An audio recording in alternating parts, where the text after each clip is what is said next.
पशु बहुत पास पास में चर रहे हैं। ये भी तारों को एक एक बार टच कर लिया है और दोबारा करने पर आप देखना फिर ये वीडियो को।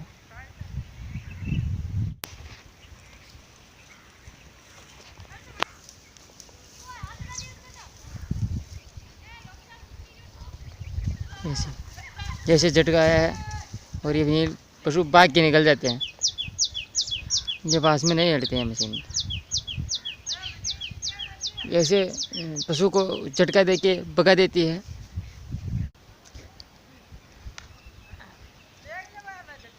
जैसे लकड़ी को हो चाहे सीमेंट के तंबे हो, उसके क्या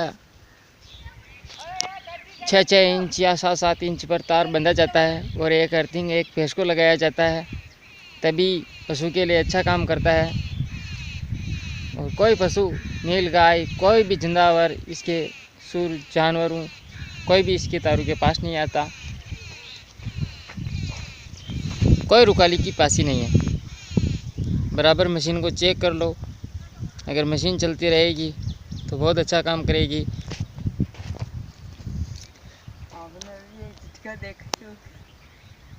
ये पशु भी दिन भर यहाँ खेत पर चारों ओर चरते हैं, लेकिन ये भी तारों के पास नहीं आते हैं तो वैसे भी झटका देके और पशु को दूर भगा देती है।